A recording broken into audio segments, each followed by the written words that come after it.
We're both a bit jet lagged because when did we get back? Thursday. So it's been a few days, but we're still pretty jet lagged.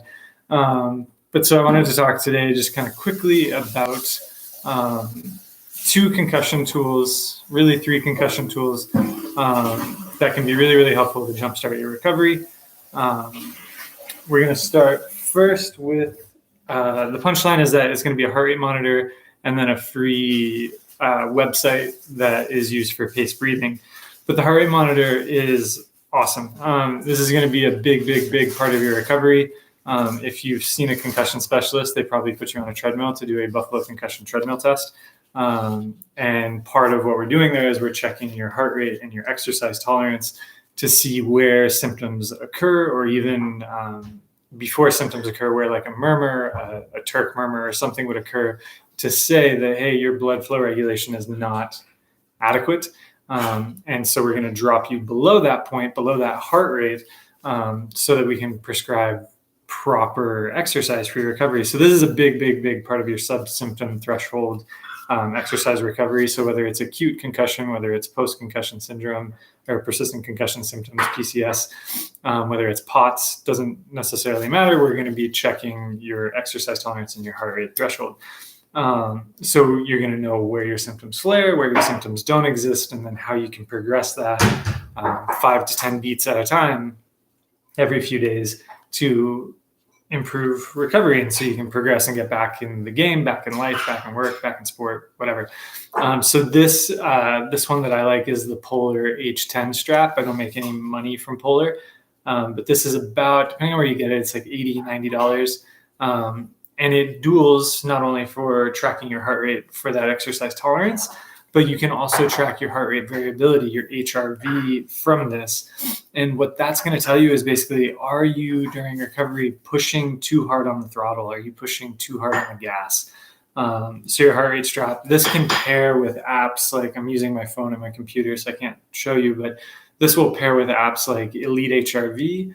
It'll pair with apps like iThlete. Some heart rate monitors now, not Polar, but some heart rate monitors will track HRV for you. But basically what we're looking at is, if your HRV is too low, your score can be low or high. If it's too low, it's indicative of elevated sympathetics, higher fight or flight, nervous system after, and we see that common after concussion. So if your heart rate variability is too low, we see that there's often too high of sympathetics, and it means that you're pushing with the gas a little bit too hard. And after concussion, it might just mean that you have a concussion. We see that heart rate variability drops after concussion. But what we're trying to aim for is raising that heart rate variability.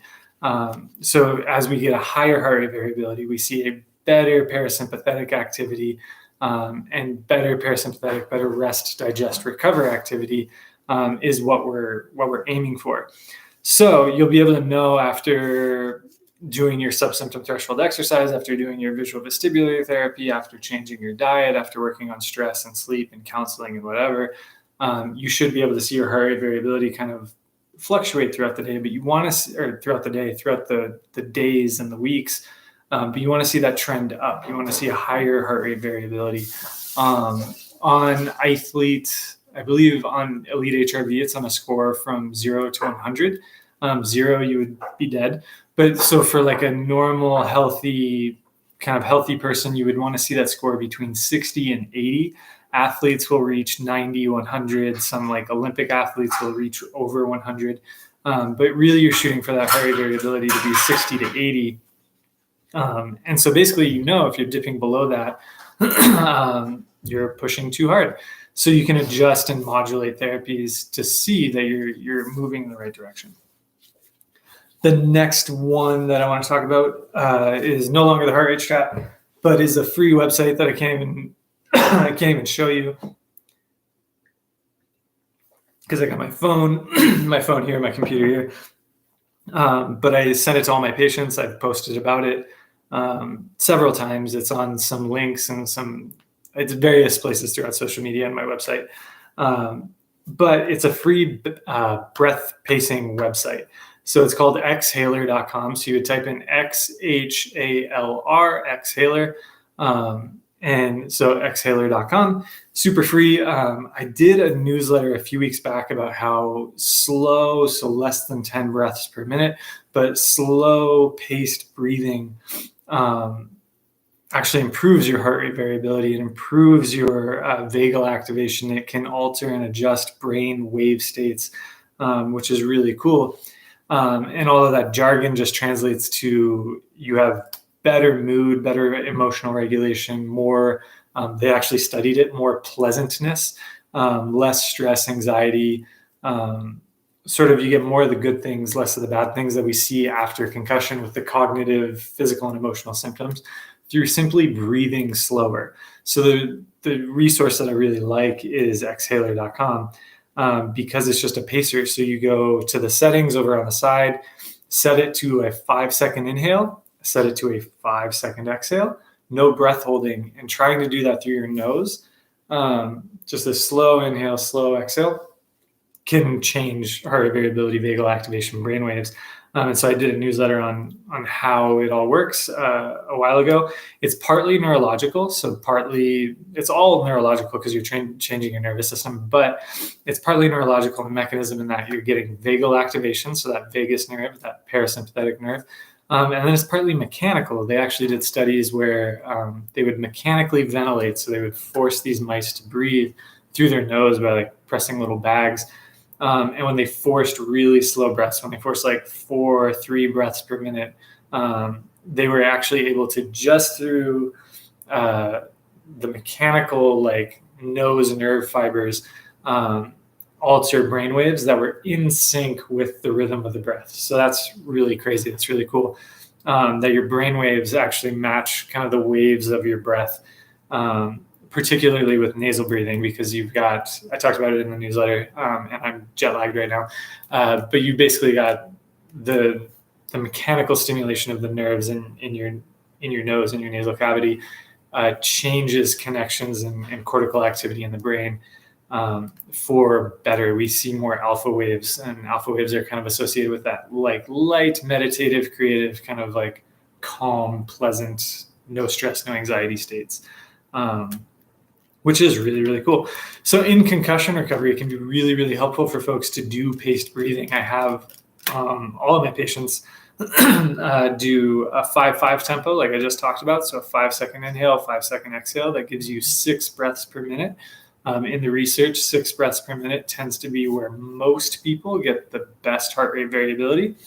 And I have folks do it for 10 minutes, ideally twice a day, but 1 to 2 times a day.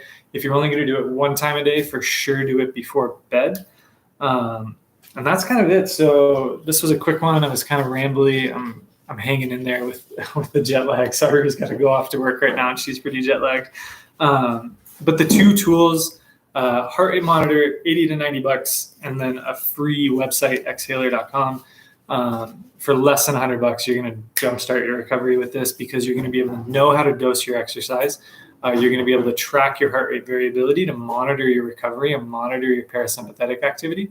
And then you're going to have this free website with exhaler.com, XHALR.com. You're going to be able to use that to boost your HRV so that you can track it with your heart rate strap, so that you know all of your recovery is coming together. So if you would like all of this written down with much more detail, I have written a blog about this. And there's another tool in there, another free tool that I really like for your nutrition, for being able to plan your kind of concussion diet without having to think way too much about it. So there's a tool in there up in my blog. If you go to my website and search 3 cost-effective tools to jumpstart recovery, or 3 tools for recovery. I've also posted the link in my bio. So over the next week or so, I might change it out, but over the next week or so, you should be able to find this whole blog post with all of this detail, all the Exhaler detail, links, and then an awesome nutrition tool. So thank you for the folks who made it through my rambling. I appreciate you. We will talk again next week. That was short. I'm tired. I wanted it to be short.